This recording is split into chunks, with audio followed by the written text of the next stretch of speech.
This is WWE Hall of Famer Tito Santana, and you are watching When It Was Real with noted wrestling historian, author, actor, and wrestling manager Nikita Breznikov, and pro wrestling author and podcaster Benny Scala, found only on the Player Entertainment Network.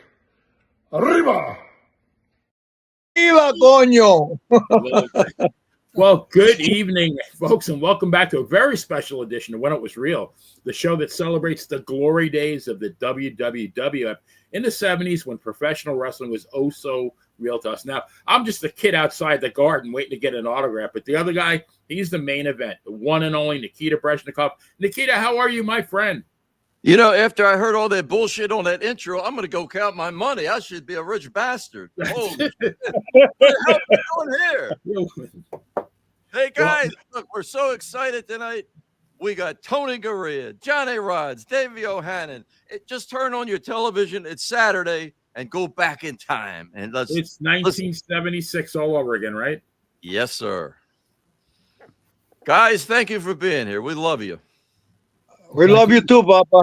All right. Well, we got to do our toast. This is an easy toast, Nikita.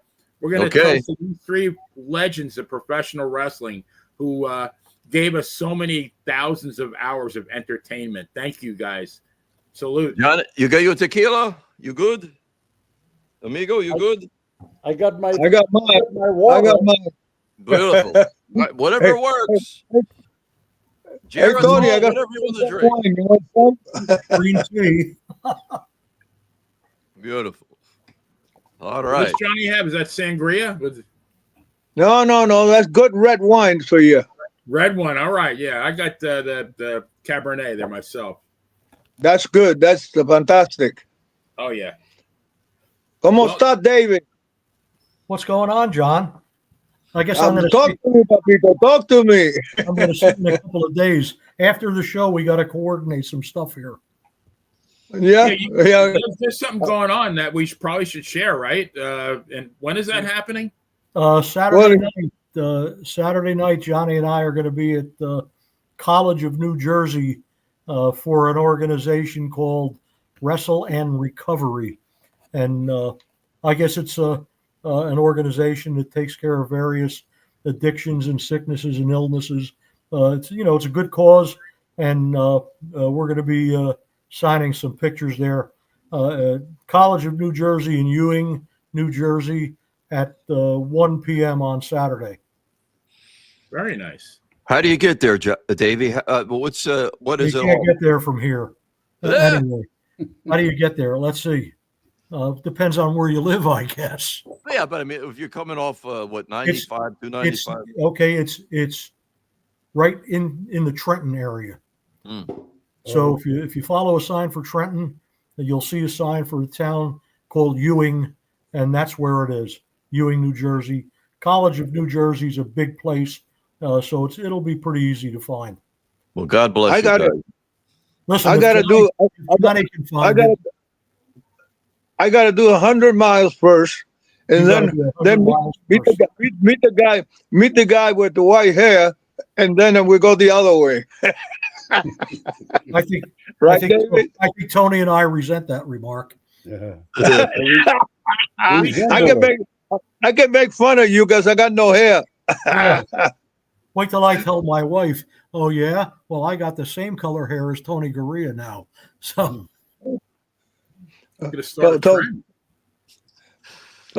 Tony always had a lot of hair, man. He's not going to lose no hair at all. You got it. You got to flaunt it, right? At my age.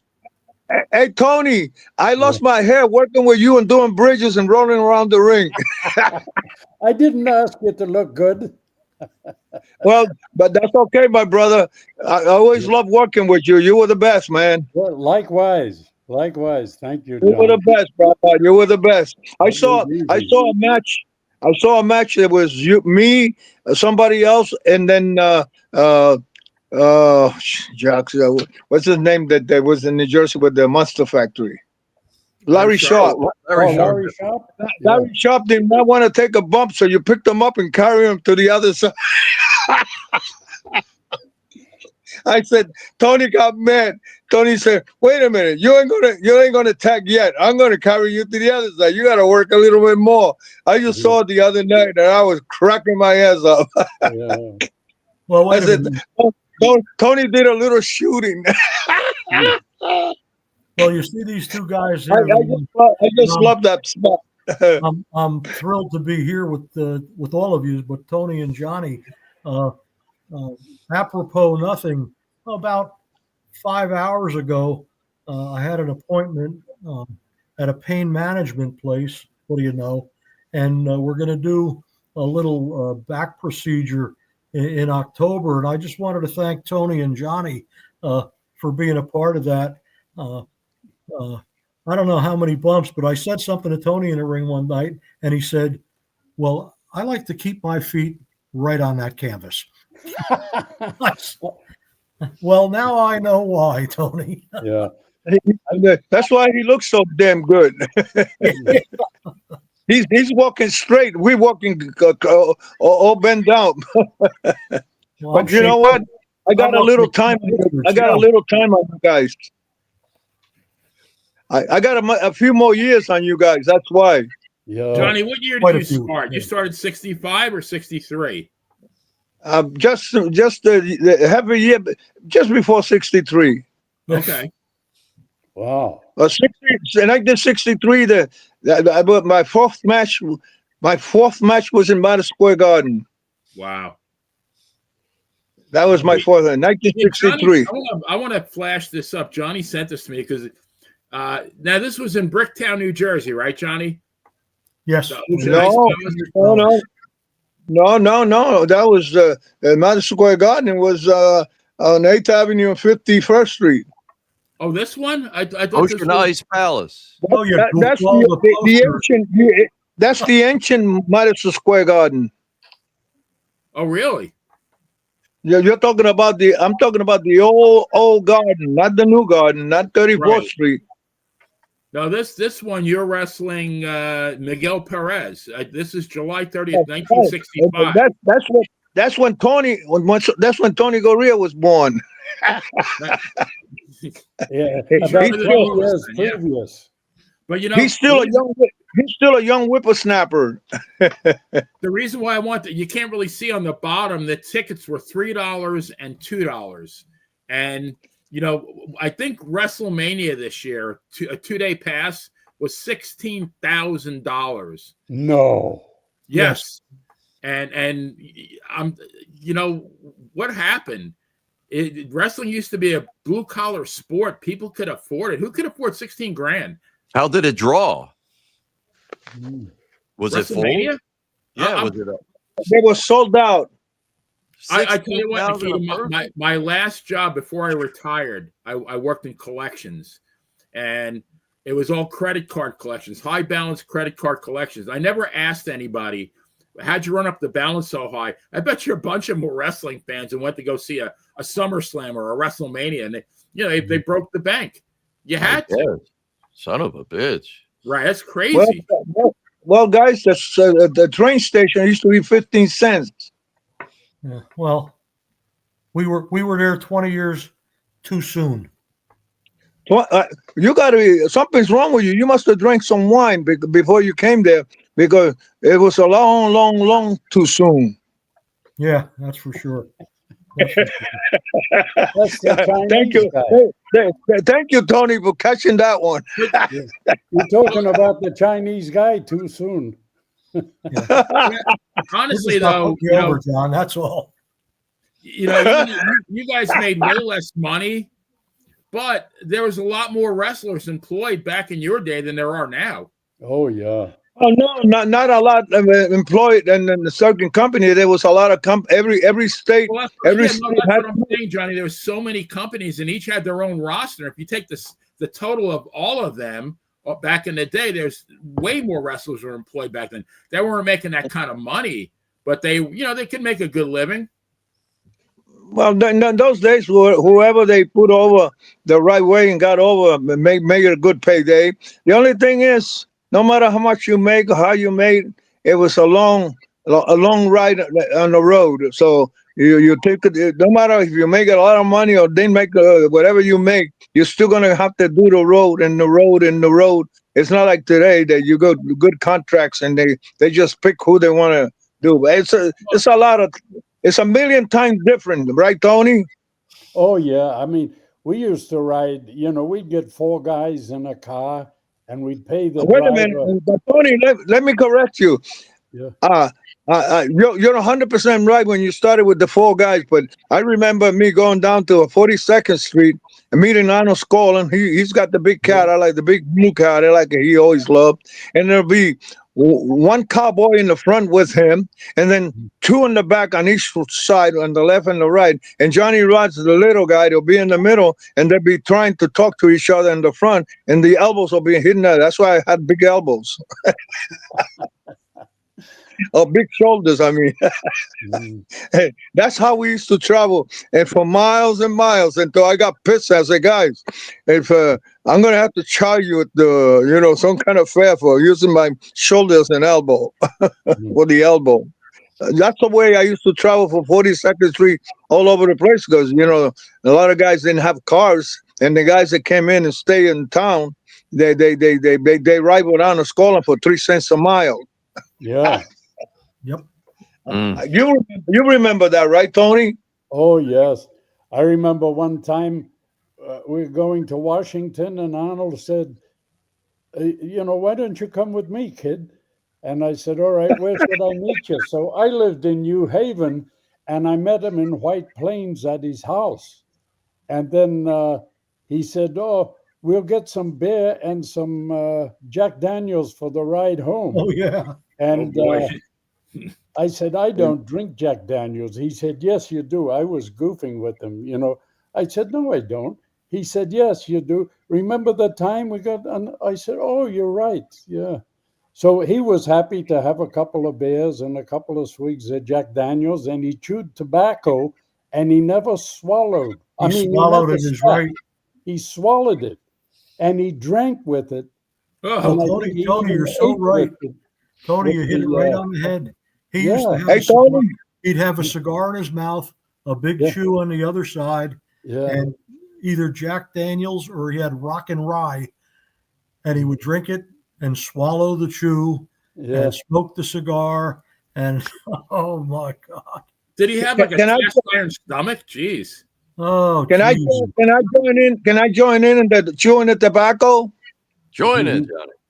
Okay, I'm gonna tell you one with Arnold Skaaland. The first time that I rode with him, the first time that I rode with him, he says, "Meet me on 42nd Street at the Holland Hotel. I'm just a real newcomer. That would have been the first ride with him." And he said, "Meet me at a certain time, and then don't be late." Now I'm the only one with him. I'm sitting in the front like a big shot. I'm on the right side, and then he's over there, and all of a sudden he crossed the Lincoln Tunnel, and then he grabs this bag with tobacco. It's the cherry flavor, and then I could almost smell it from the other side. I said, "Oh man, that smelled good." He said, "Oh, you like it? Here, have some." I look at it and I smell it, and he says, "Put chew some." And I put a little bit in my mouth, like a big shot, and then he says, "Come on, put something in there." So I take a little bit more. I put it in my mouth. Now it tastes delicious because it's a cherry flavor. And Tony, I see you laughing. You know what I'm talking about. Yeah. So now I'm chewing a little bit, and then not too fast. And I'm on the other side. Everything is okay. It's not the winter time. It's warm. And I'm down. Now he crossed the Lincoln Tunnel. We're almost on the other side. Now I'm turning fucking blue. And then I went. So as soon as he crossed the tunnel, I tried to open the window. And he goes, "What are you doing?" I said, "I'm opening a window. I want to." He goes, "Don't you dare spit that shit out. It'd be all over my car."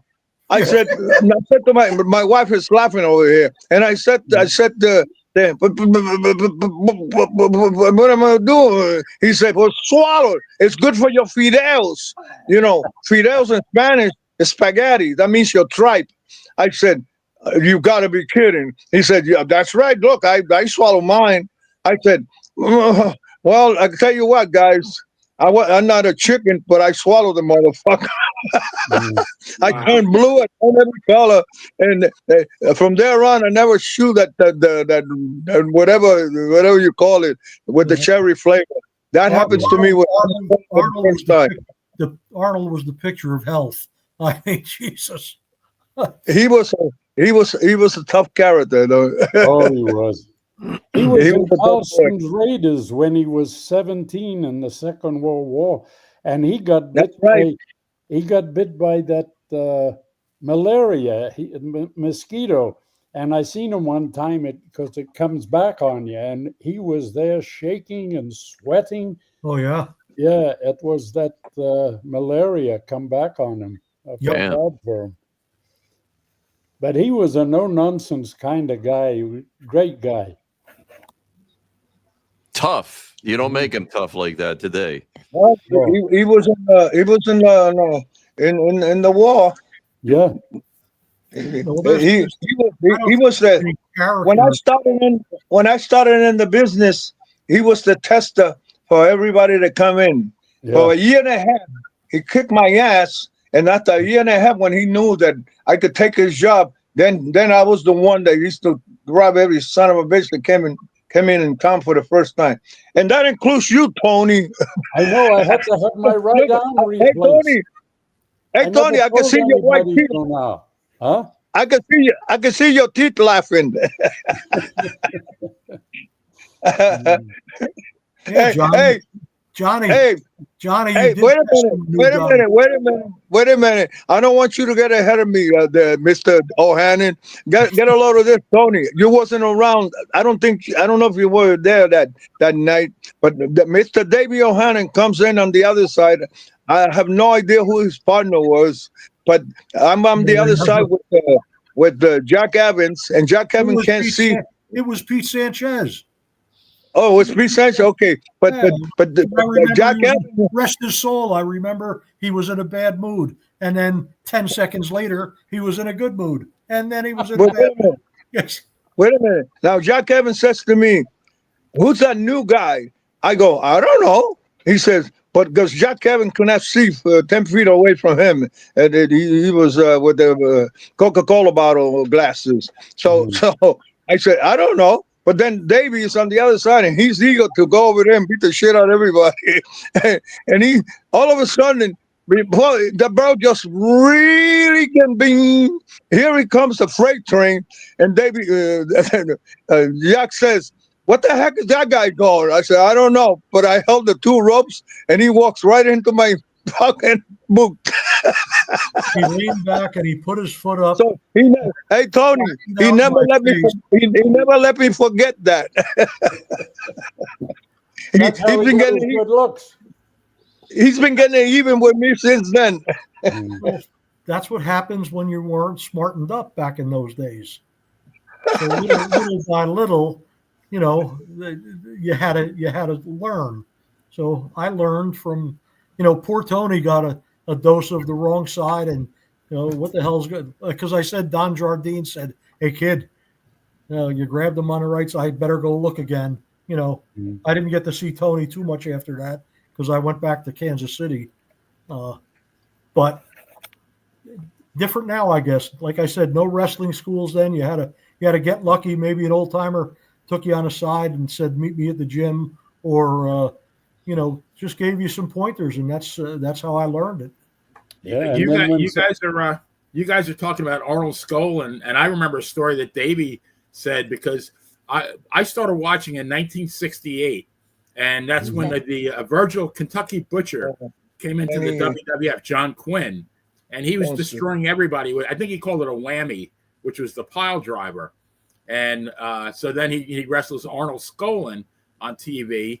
Gives him the whammy, and everybody got stretchered out, and including Arnold. And then when they had the referee, and I guess somebody else had the stretcher, it was Butcher and Bobby Davis picked up the stretcher, and I mean, literally, Arnie literally flew up, over the top rope, and then the next week, Ray Morgan said to send letters and postcards to White Plains Hospital, and Davey said that he sent a letter or a postcard, and I know that I did too.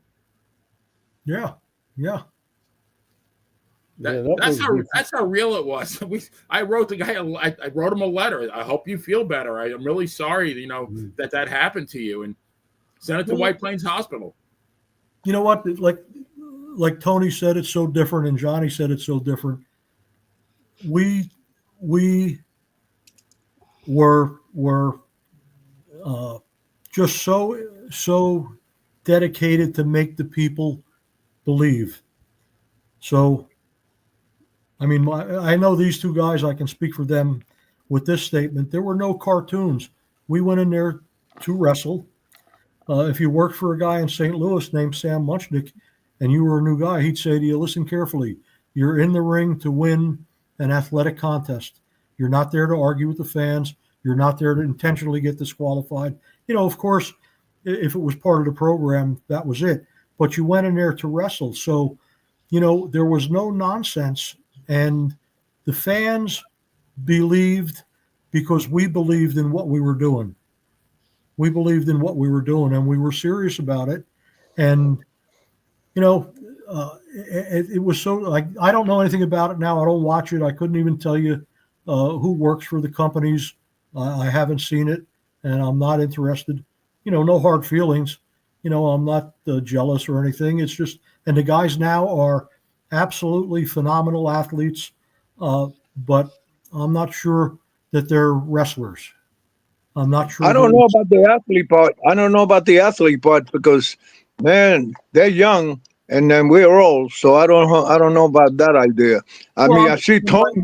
I see Tony looking good. I see you looking good. I think I'm looking good. I'm an old Jesus Bezag, and I'm still walking around. These guys, I don't know if they're going to be walking at the age of 50 or 60.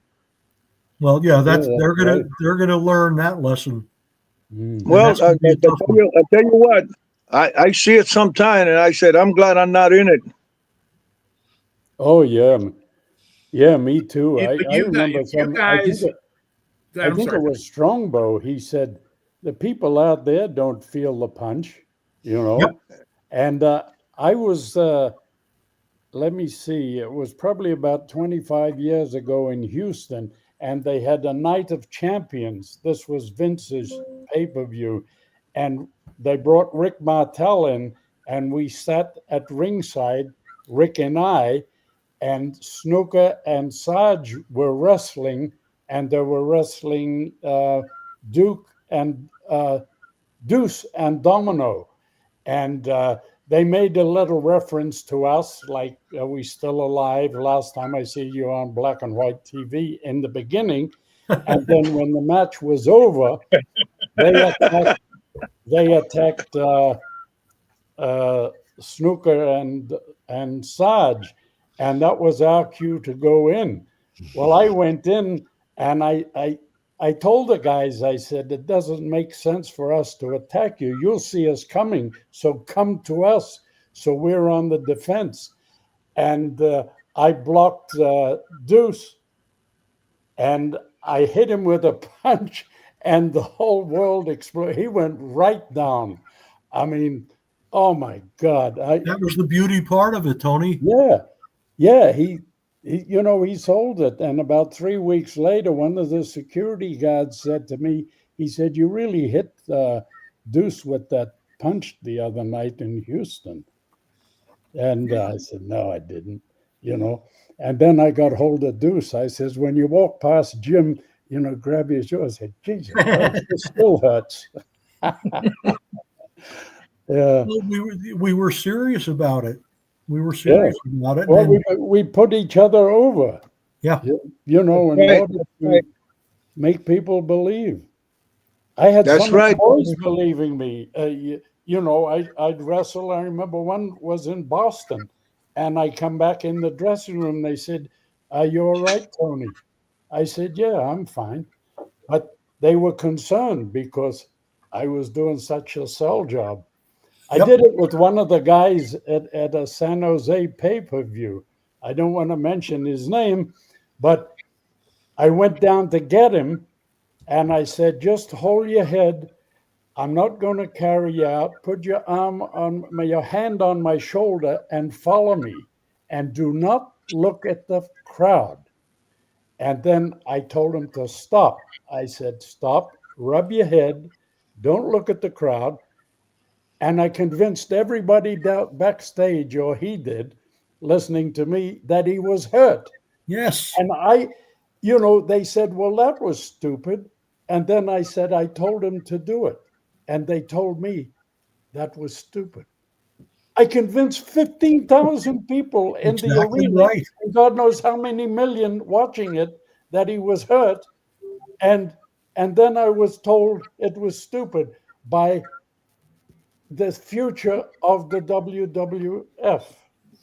You know what? You know why, Tony? Because you were a worker and they were shooters. Yeah. Well, I'm gonna tell you guys as a fan, though,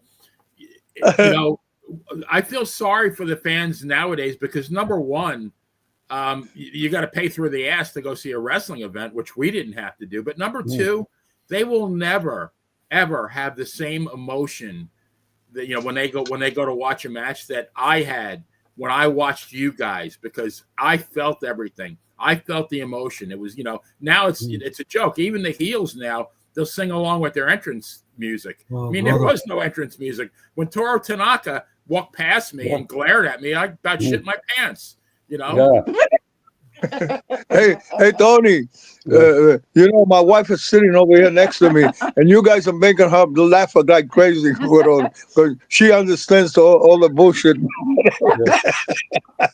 I was living right along with you guys. She learned the business before. I mean, seriously, you guys, nobody feels that nowadays. We felt it was life and death to us. Now it's just a fun time. It's a night out. It wasn't a night out for us. It was, is Bruno going to lose tonight? Am I going to see Bruno lose tonight?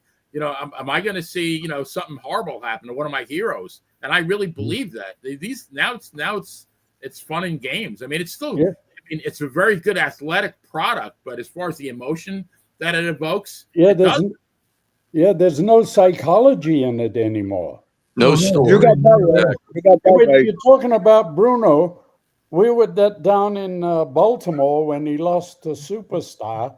Yep. And I was sent into the ring before Bruno left to console him, like as far as the fans were concerned, pat him on the back and shake his hand, and that's it. And then I was wrestling Baron von Raschke. Oh my God. Wow. So there was nothing for 12 minutes. Nothing.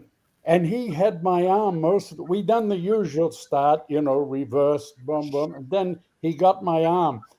I lay on my back on the mat for about 6 to 8 minutes. And, I came up and then he pulled my hair. Yep. Nothing.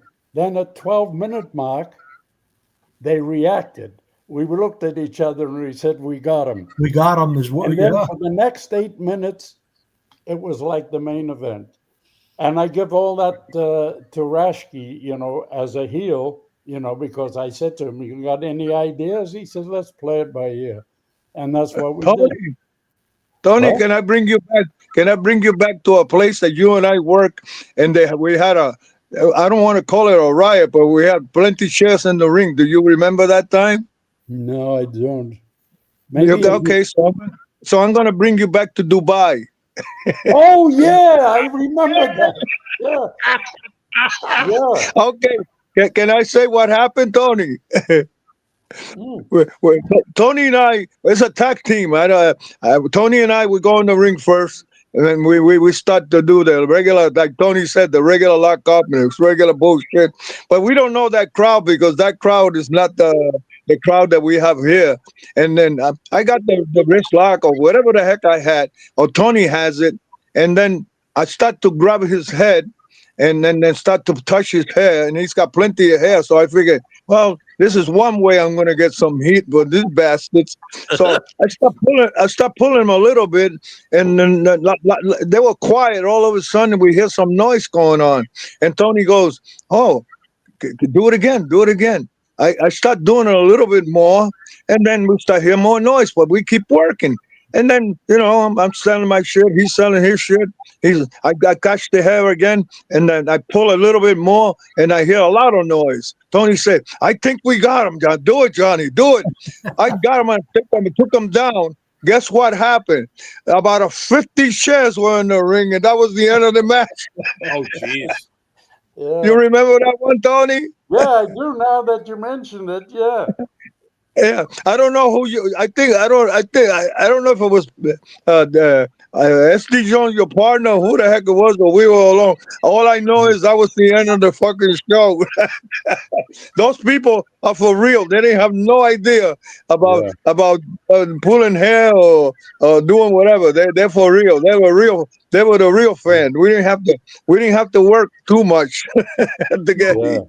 And like Tony said, when Jimmy Rashke said, "We got him," that's what we worked for in the ring. But the people didn't realize that we were building that up. And like Tony said, telling a story. And step back to the night that Tony was in Baltimore when Bruno dropped the belt to Billy. I was on the card, so I was a heel, of course, and I came out to watch Billy's back on the way in. Baltimore was a pretty rabid crowd. But the funny part of it is we got back in the dressing room and sat down. I was sitting next to Mike Cicluna, and Bruno walked in and said something, and Mike said, "Who wants to talk to you? You're just an ex now." Wow. And Bruno and Mike were good friends. You know how soft-hearted Mike was. So Mike said, get away, ex-champ, nobody wants to talk to you. Yeah. But like Tony said, Baltimore was a pretty good place, 15,000 people, and everybody was bought into this. And if you weren't a guy that didn't take the business seriously or wasn't as dedicated to it, you didn't care. But each and every one of us got in that ring and gave those people the product that they deserved because they bought a ticket. And we appreciated it. But Baltimore, what kind of ring did you guys work in Baltimore? It was like working out in the street in front of my house. That was the worst ring in the world. It was no. It was half a football field. Yeah, it was 25 by 25. It was big, but Tony. Yeah, somebody said to the turnbuckle, said, "Come with me, we'll start over here," and not in that corner. No good. It was a terrible ring. And you know what? David, that was a bad ring. But the worst ring of all, I mean, the worst of them all, is Albany, New York. Oh, yeah. Oh, Baron Gattoni's ring. It was, a board was up high, a board was low. You'd see They never changed the canvas. It was supposed to be white, but it was dark brown. It was so I don't even know. Yeah, I couldn't wait. You know what the Mike would say? "I'm not taking no bumps tonight, guys." Well, Mike didn't have to tell you that. He never took bumps. Maybe years ago. I think you know that, Tony. I see you cracking out. I know you know about what. Mike doesn't take that kind of bump. he pulls his head first and the side later, and then the head will be the last thing that hit the floor. He told me in Allentown one night, he said, "Slam me." I said, "What?" I didn't know he would slam me because, the old man was there, Oh. Yeah. Well, I was goofing around because I know it wasn't going to happen, and I was going to suplex him. And he stood up right in the middle of the ring, looked at me, and then went, "For what? For what?"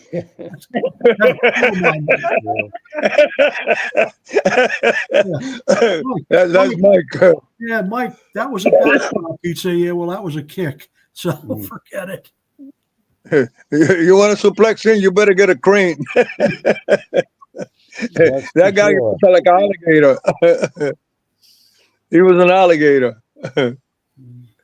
I have to ask you guys though, what happened when somebody came in who really didn't respect the business? What happened to them? I don't know about that. They work with Johnny. They got They work they with worked Johnny. with Johnny. That's right. They worked with Johnny. Yeah. Please don't put me in. I forgot about all those days. Yeah. Yeah, I mean that was there were all different ways to take care of that. There was all different ways. There was a guy who's not with us anymore, but was just he would show up for TV, and George Steele saw him one night outside, telling some fans, "Well, you know what? I could really beat all these guys if they really let me wrestle." And you know, so Gino, it got back to Gino, who was really serious about the business, obviously, and who could light you up when he felt like it. And Gino would tell you there was a guy that took care of the ring, and a nice guy. I worked with him maybe in Washington in the Cap Center, and Gino said to me, 2 minutes for him. He said, if you go 30 seconds over that 2 minutes and give him anything, you and I are going to have a really big problem when you come back here. There's no choice for me right there. Yeah. I said to the guy, I'm really sorry about what's going to happen here. You know, and I just turned on my Missouri shooting days, and you know, I did what I had to do because I wasn't going to get in the scrape with Monsoon. You know, first of all, he was paying me. Second of all, he was riding with me. You know, I don't want to get beat up. So I said to the guy, I said, I'm really sorry we're going to have to do this. But you know what? The poor guy didn't belong in the business. I gave him a turnbuckle and he got a bloody nose. He was so terribly out of condition. I remember your story, Davey. I'll tell the name. Pinky Larson. Bingo. There you go. I'm sorry, Pinky. Did you see him get that bloody nose? I said to him, I didn't touch you. What do you do? What's happening here? You know, let's just what a name. What a name, Pinky Lawson. Pinky. Oh my God. But you know what? That was an example of the New York territory that listen, I'm not putting myself over. You know, I hope I did the business well, and I know I respected it. And being on here with these two guys that I got to work with many times I'm flattered and honored and humbled to even be mentioned in the same sentence. But in New York, all you had to do was get a pair of tights and a pair of shoes, and they would put you on. They'd put you on TV. If you went to other territories, and you got lit up if you were treating the business like that. You know, go down and see if Ole Anderson's going to put up with it, or go up to Minneapolis where, you know, you can't do that. And these guys were serious about wrestling, and that's what we were supposed to be doing. You know, you didn't get in the ring to yell at the fans. And I have seen some independent guys, you know, nowadays the first thing they do is hop on the second rope. And I just said to my wife, Johnny and I are going to see this Saturday night. And it's, again, that's their passion and they can do it. They're getting in a ring in an arena with maybe 100 people. The guy's standing on the second strand of ropes pointing up like he's pointing to the upper deck of the Garden. Wait a minute. Go in there and wrestle. You know, go in there and just wrestle. But, you know, times have changed. They're gonna think you're crazy, Davey, if you tell them to wrestle. Well, I'm not gonna tell them anything. There is no such a thing as wrestle. I mean, they're superstars. God bless them, man. I mean, you know, I've been running the club for so many years, and they come in. As soon as I put them to do some workout where they could do some judo rolls and some judo bumps, and I want them to learn something, not to get hurt if they want to stay. But man, if I push them a little bit, they'll last maybe, if they last 2-3 months, that's a lot. So you lose them right away because they want to come in and start jumping all over the place. They think they buy the stuff. They're buying the $200 boots. They got all these outfits. They got their names. They're superstars before they even signed up. And that, Tony, that's the problem I'm having now with the club. You know, they come in and they want to know. First of all, they want to know how much it is. I said, how much it is? I don't know. It's they got more wrestling school that they call now than ever. This is the bigger mega of wrestling school. I don't know how far that's going to go. Yeah, it'll all blow up in the end, I think. But yeah, but you know what? Go ahead. I believe that, Tony. I believe that. But the only time that's going to, I don't even think that's going to blow up, because what happens is right now they buying they're buying rings. They buy a ring and they put it someplace. Before it used to be the backyard wrestling. Now they got the superstardom wrestling, where they got a ring, they rent a place and they put a name on it, and then every jabroni that gets to go from there for 15 minutes or something to be a superstar, like they believe in their mind. They haven't. I don't know. I don't know what your area is. Where area you are, Tony? I'm in Cocoa Beach, Florida. Okay, so they have some there, but here in Brooklyn, New York, and in Bronx, New York, and New Jersey, and Connecticut, all over the place. Every place they must have. I mean, hundreds of them already. I mean, they got so much going on that it's ridiculous. And everybody thinks that, I mean, because of the media, they could they're making it look better than them when we used to be in the garden, sell out the showboat. The music and all the setup, it looks, boy, it really look. They know how to put that together. That I give them credit for. But then they go in there and you see the matches and all the stuff that they do. I said, oh my God, I don't know what's going to happen. But this is today. This is what's going on. Yeah, maybe it'll all go back to the old time, you know. No, I don't think so. You know why?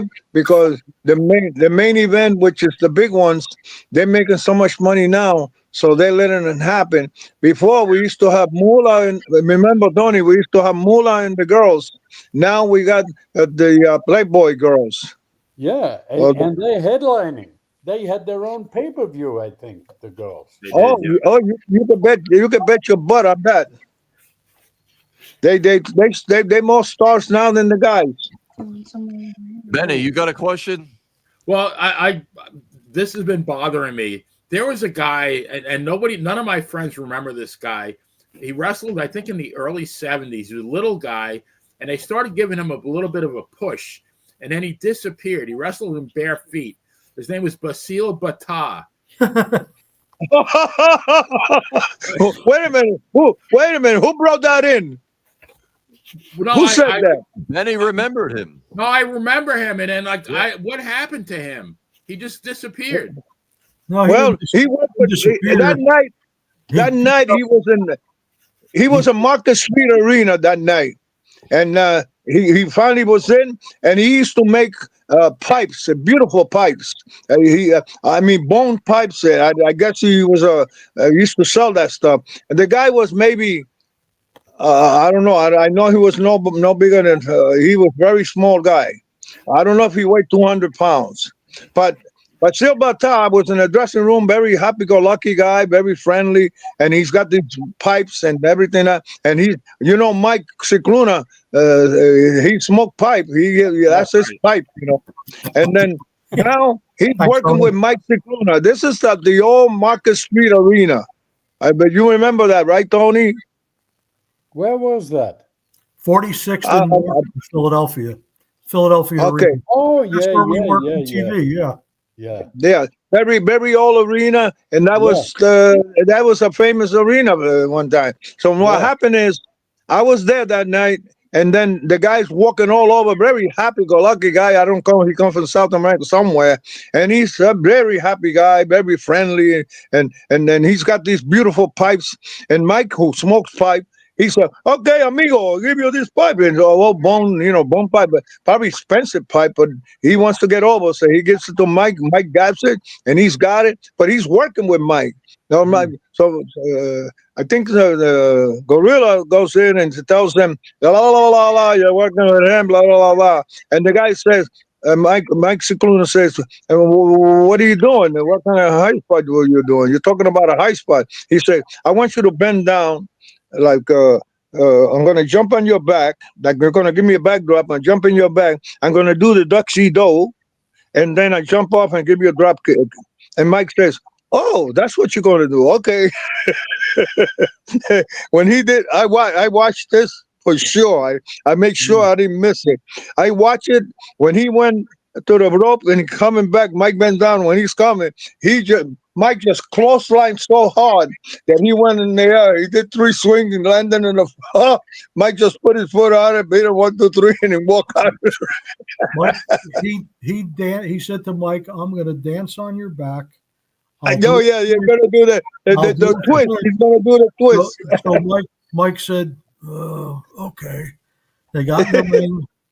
He went to dance on Mike's back. Mike gave him a lung crusher. Boom. That was it. Basil Bata. Mike covered him. Walked out. No. He walked out. Davey. He never covered. He just walked out of the ring, and the guy was it. Yeah, I make sure I watched that thing that night, boy.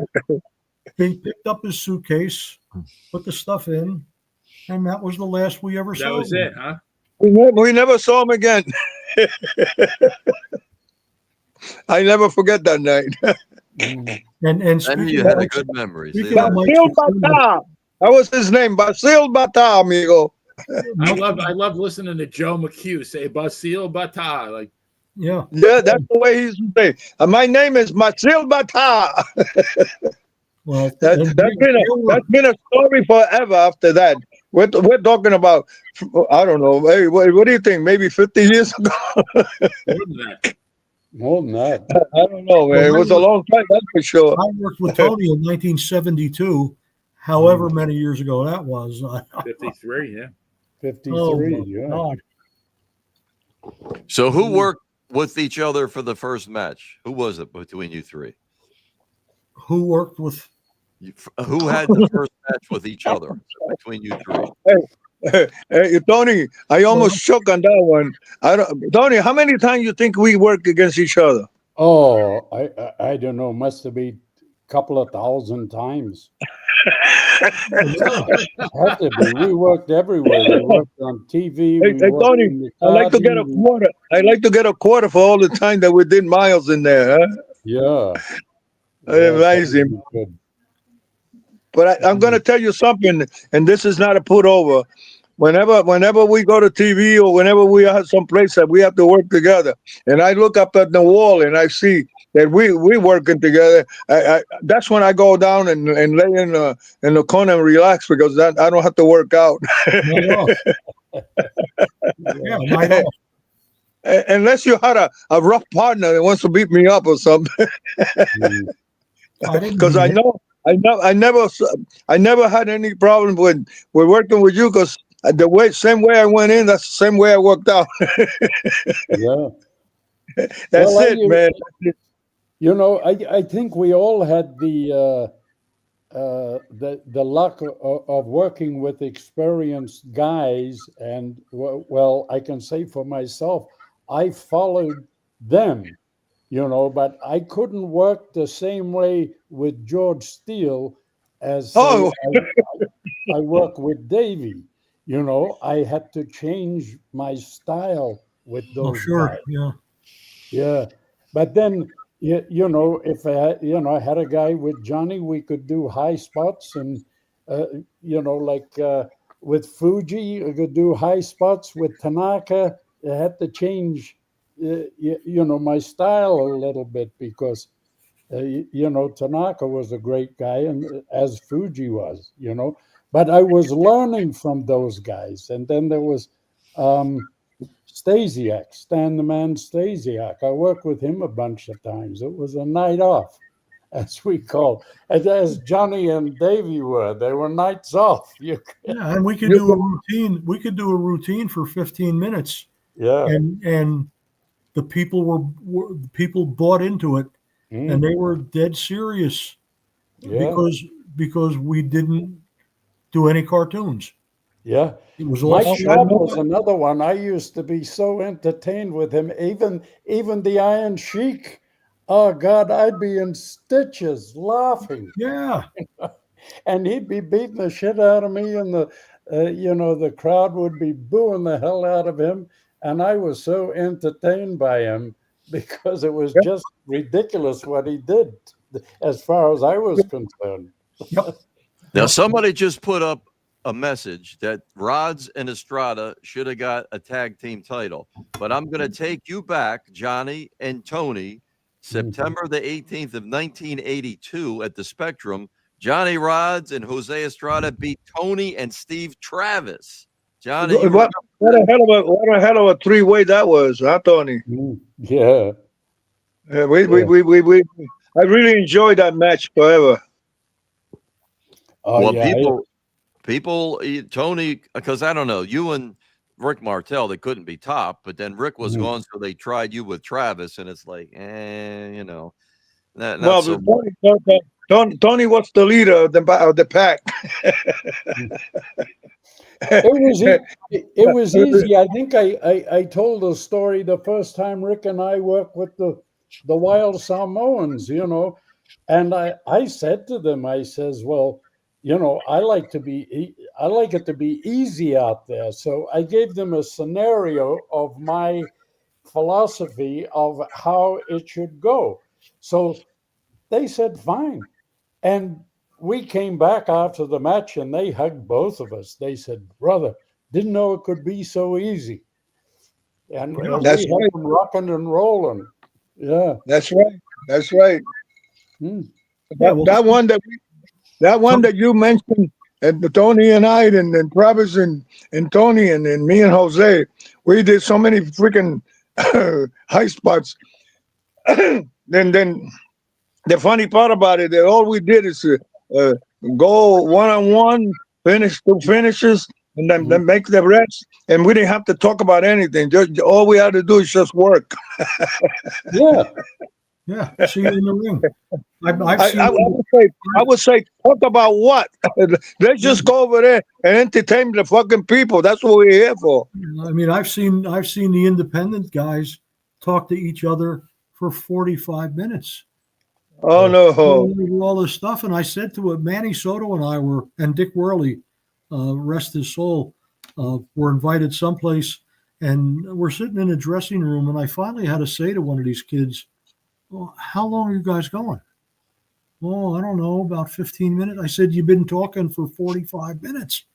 And I said, first of all, how the hell are you going to remember all of this stuff? But second of all, and again, we go back to our days, like Tony said, tell a story, or Jimmy Roschke said, I don't know, see you in the ring. We were told what the booker, he told us what he wanted. All right, Davey and Tony or Davey and Johnny, get Tony's hand up, whatever he wanted. Okay, see you in the ring. See you in the ring. And it all happened there. Now, I had a guy a few months ago. He watched me and Superstar at Philadelphia Spectrum once again. And I was a little nervous. It was, I think it was July. The sun was out. I drove down from Connecticut. I said, nobody's going to come to the matches tonight. Of course, Bruno and Patera were on the card too. And anyway, it was sold out. So I locked up with Superstar, and he says, you got any ideas? And I said, well, let's see where this goes. So we were in a lockup position for the first 5 minutes of the match, and the crowd came, But I went down on one knee, and then I came back up. I pushed him back a little bit. He pushed me back almost to the corner because I had to put his size over. But one guy said, you and Superstar, you really had it in for each other in that match. And Yeah. You know, that's the way it came across to the crowd. But because you had the people, you convinced them right away. You had Yeah. the people hoping what they wanted to see was going to happen, and there was that little bit of mystery that they weren't sure, but it looked like Tony might take this all the way, and they were always hoping for something like that.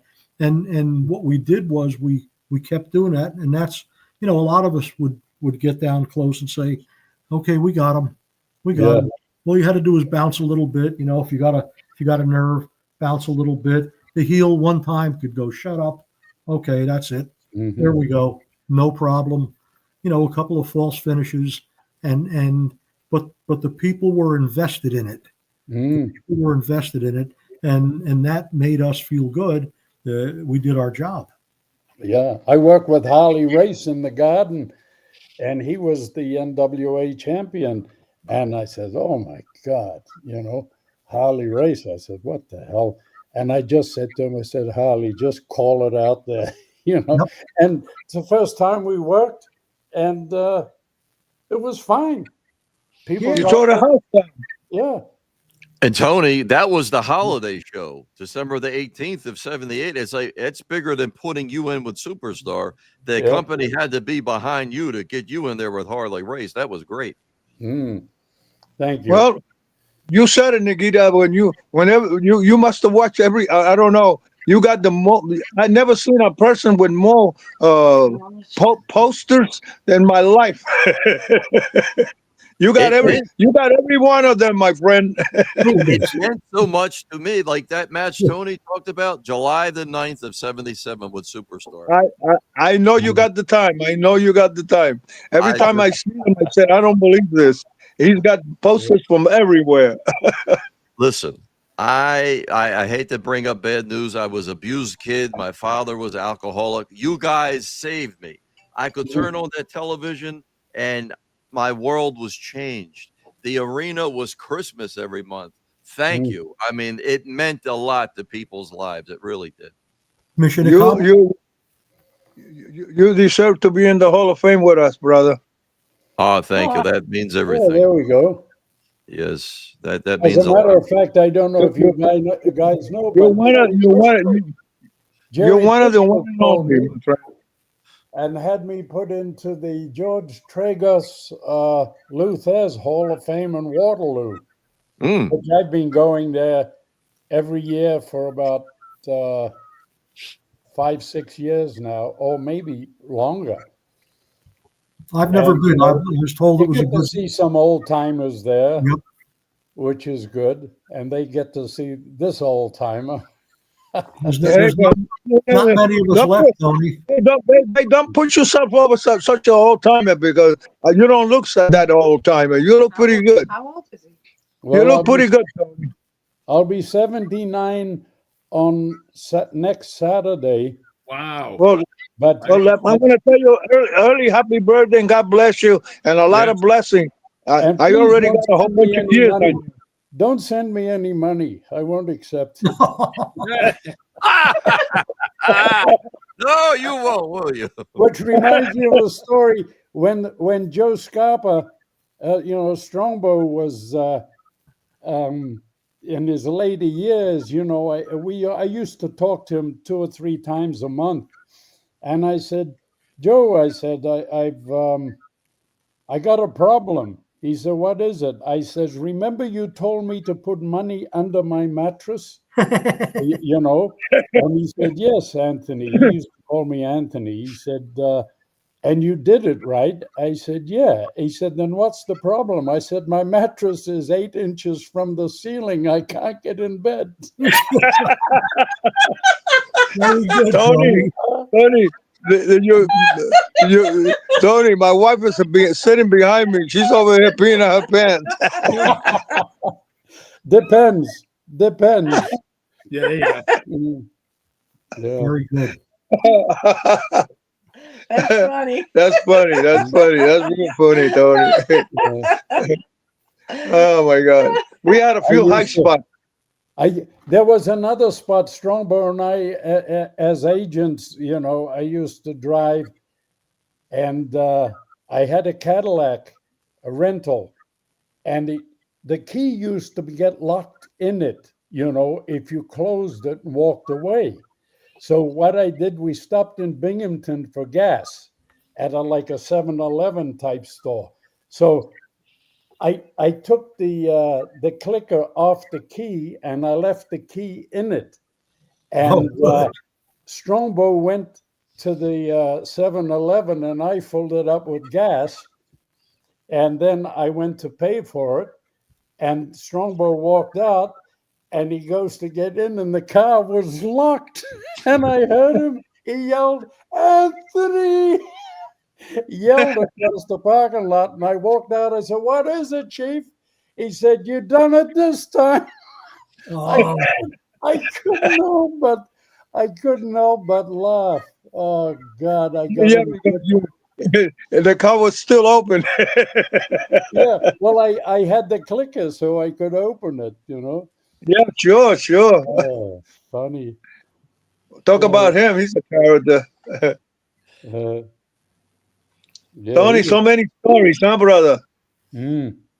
Oh yeah. I like to get $1 for each one of them. Jesus, if we got $1 a mile, we'd both be. That's the next one I was gonna tell you. $1 a mile, I'll be a multimillionaire. Oh my God! What was it? 4 cents? Yeah, at the end, I think it was 3 cents. 3 cents. 3 cents. Yeah. 3 cents a mile. And you know what? I never collected trans from any of my friends. Yeah. Not once. Not one time. Well, we took a few people, we dealt with, but but remember, in those days, not everybody that come in had cars, and you had to pick them up certain area, and you always had it would pay for a little bit for the gas and the tolls. That's what it did. Did nothing else. And then I know I don't want to brag about it, but we're talking quite a few years on the road here, up and down from Virginia to Prescott, Maine, from New York to Pittsburgh, from Pittsburgh to Buffalo or Cleveland, back around to Albany, back to New York. The next minute you're going back to Washington, Baltimore, then go all the way back to Portland, Maine. Oh, forget about it. Oh, we used to go Monday night up to New Bedford, Massachusetts, Lincoln Park. Yep. And then drive back down to Philly for television. Right, exactly. On Tuesday. And that Bedford, Massachusetts was a lousy trip. Yeah, it was a dance hall or something. We used to get changed in a coat room. Yeah, or how about it was a horrible arena, horrible everything. No showers, just a bottle of alcohol. Yeah, North Dartmouth, Massachusetts. That was it. Yeah, unreal, unreal. That's why the Mickey Mouse are talent today. They think that they know anything about the business. They won't survive a month than what we did.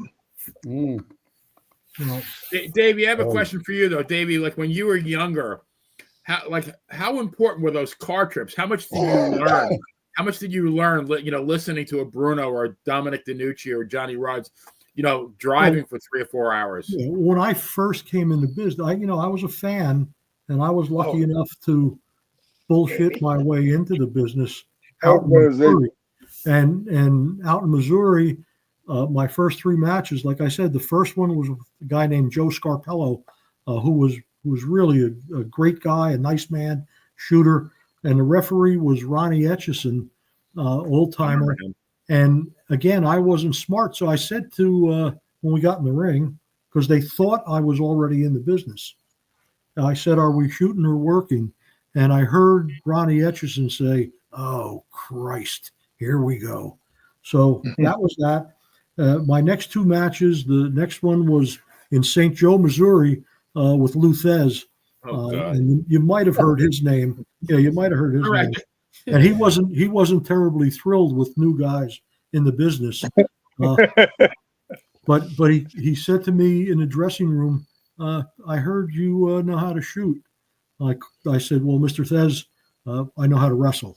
I know how to wrestle. And I worked the Kansas City TV with him for 7 minutes.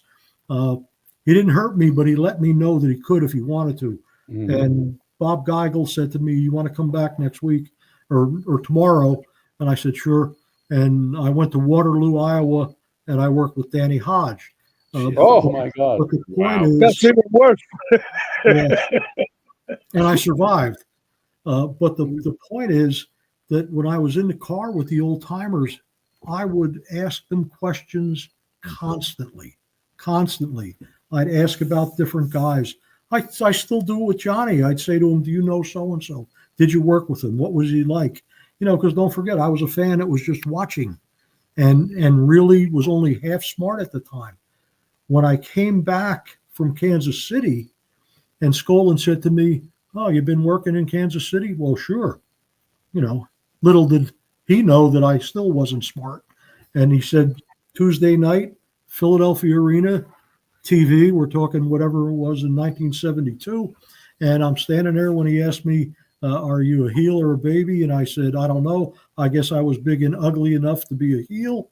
And here comes this really nice looking guy in a suit, comes walking in.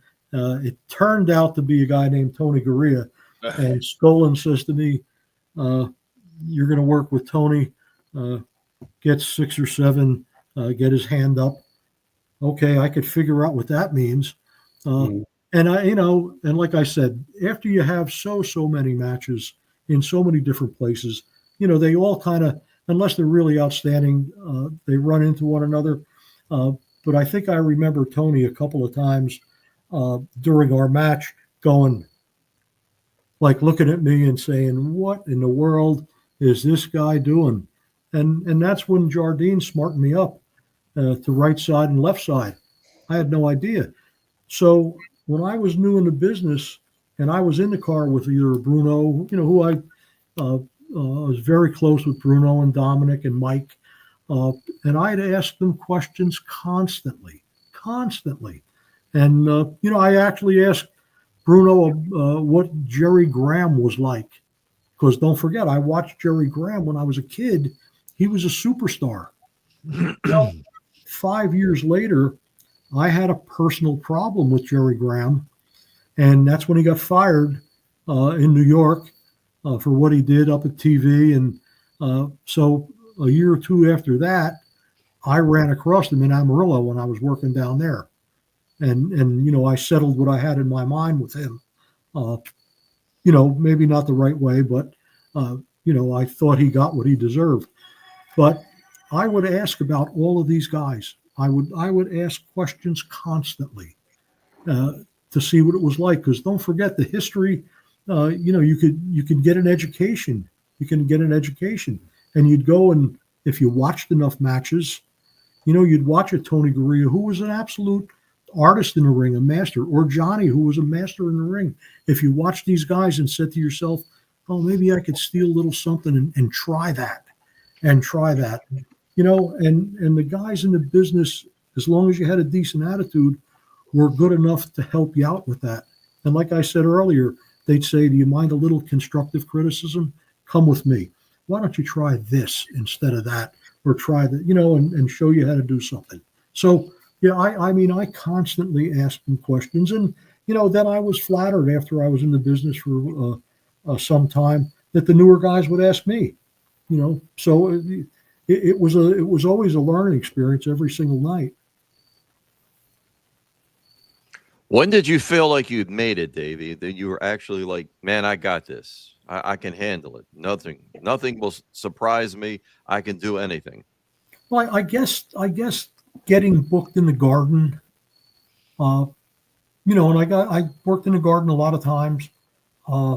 So again, for a kid that was in the old Garden, and I saw Johnny, when Bruno beat Buddy Rogers. So for me to be in the Garden was a big thrill. There were a lot of guys that were legends in our business that never got to work there. that never got to work there. Geez, where did that hair come from? Jesus.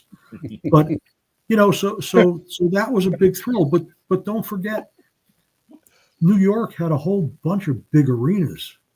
It was all the big buildings, Boston and Montreal and Toronto and Baltimore and New Haven. So, when I got to do that, but then, I was lucky enough to make trips to Japan and I worked some of the territories. So listen, just being able to be in the business and being accepted by my peers and my dear friend Johnny once in a while will tell me that I was an okay heel when we worked together. So for me, that's a big compliment.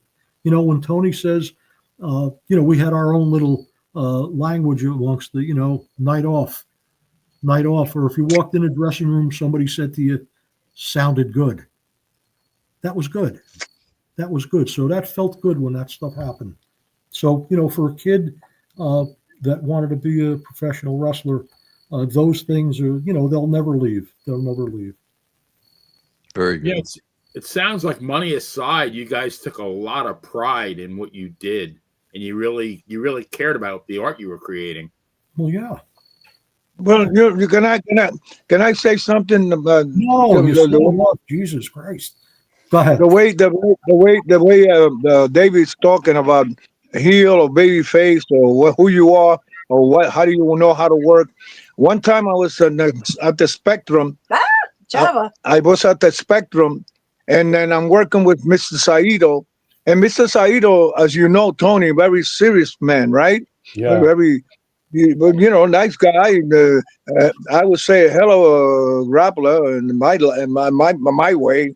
I mean, and all these Japanese they all carry their own power, but it's him and I that night at the Spectrum, and they got a pretty good house, not a bad house. But he comes over and he looked at me and goes, "Amigo, you babyface heel or me heel babyface?" And I said, "Uh-oh." I said, "Amigo, all you have to do when we finish with the referee, just kick the shit out of me." He goes, "Oh, okay." I went in there. Well, he really kicked the shit out of me. I said, because if we're both heels and the fans are going to take me pretty much as the one and only, in the sense of a heel, I said to myself, well, if he's they've been putting him over pretty good, and if he beats the shit out of me as a heel, I know I could become a baby face in no time at all.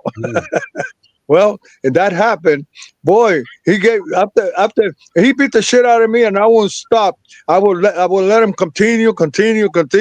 He already, I see he's already blowing up about beating the shit out of me. I said, okay, I guess all I have to do is get a headlock and stop punching him in the head and start going, whoa. Hey, we did it, and we tore the house down. Johnny Ross is a baby face, and him as a heel. That's how easy it was, right, Tony? Oh yeah, that's the way to do it, baby. Yeah, you could take over just by knowing what the fans want. You give the fans what they want, and that's it. Yeah, back then the heel to the turns were so few and far between that when somebody turned heel or babyface, it really meant something. Yeah, because you fool the mind of the fans. Sometimes whether you're a heel or not, they love you. They might love you that way. The fans are fans. You give them what they have in their mind, and you can steal them anytime you want. I don't know about bragging or anything, but I could do that. I could turn around. I remember being in Hamburg there. I did the first match. I don't know if I did it with Tony or who. And then I'm in the hills. So all of a sudden, they sent a message, say, Johnny, can you go around the parking lot and come on the other side of the baby side? At the baby side, I said, oh, okay. And then all of a sudden, they need a guy on the other side. I'm healing in the first hour. And then there's a second hour, they want me to go on the other side and come back with the baby side. And the fans will buy it. I don't know. I guess that they just still like the same guy on the both sides. That happened to me a couple of times in Hamburg, Pennsylvania. Good old Hamburg. Okay, who was stiff? Because Chief used to say working with Nikolai, it was like working with a cement mixer. Yeah. I tell him, stand in the ring and I'll work around you. Yeah, Nikolai was great, but he didn't like to be forearmed on the chest for some reason. He put his shoulder out there, and I'd connect with my forearm right on his bloody shoulder. Oh. And that's say the only negative I have about Nikolai. Otherwise, he was. And he always used to say, "Hey, yeah, like me." He'd say they can't feel it; they only see it. You don't. Yeah. He said you don't have to convince me. You know what you're doing. Yeah, Johnny Valiant said that about Chief. He said, "Tinky, they can see it, but they can't feel it. Lighten up." And it's like, okay, Chief, okay. Yep. Good old, there's another one. We miss Johnny Valiant. My God. Oh yeah. Johnny, yep, definitely. He was a character, all right. And he may be responsible. He went to military school with Vince. Yeah. They were on the ball team together, and somebody was stealing. Vince was pitching. Johnny was catching. He said, I whaled the ball, and he caught Vince in the back of the head, knocked him down. He said, nobody touched me. Nobody touched me. Get away from me. Johnny said, I'm probably responsible for him going nuts because I hit him in the head with the ball. Not hard enough. Oh, boy. Hey, listen, we don't want to abuse you guys. You okay? You want to stay? Do the people want them to stay? Benny, what they saying? Hey. I think they'd be very happy if they wanted to stay for a little bit longer. Sure. Yeah, I'm okay with that. Good, because we don't want to take advantage. We love this. This is, to me, it's like Saturday on watching television, you guys. It's beautiful. It's not too many times that we can get this close to look at these old timers' face. There you go. Look, Tony got me pissed right now. I'm bald headed. He's got a lot of hair, you know. I was waiting. Well, he always had gorgeous hair. Oh, look! You hear what my wife said to Tony? Oh, he always had gorgeous hair. I tell people I bought this in Florida in 1972, but I had to buy a trip. Remember the hair club for men? Yes, Mr. Yes. I bought this for like $300, but a trip for life to the hair club for men. Tony, you surprised me with that beard, though, man. I didn't know you had that much of. You let it grow, huh? Yeah, I had it a few years back. I had one, and then I thought, oh, let me get another one here. I was looking at some pictures from New Zealand, and I'm going back to New Zealand in February next year. You know, I have my brother and sister over there and a bunch of cousins, and it's good to catch up. Unfortunately, a lot of my old rugby buddies have passed away. Yeah. So they're not there anymore, you know, and then... That's the way it is, Tony. Yeah. And then my brother and sister aren't getting any younger. So I went there every year for about 12, 13 years, and then COVID hit. And then all these restrictions. You could go in, you couldn't go in, you had to do this, you had to do that. So I gave it a rest for like 4 or 5 years. That's it. Now I'm back in the swing of things. How did Australia respond to COVID, Tony? Did they go crazy like the United States did? Who, New Zealand? Yes. Yeah, they were very strict about it, but then it kind of got out of hand. Like they would have the city open, Auckland, with a million plus people in it, and they'd get like 4 cases of COVID, and they'd close the whole city down. Wow. And Auckland is like 80 miles long from north to south.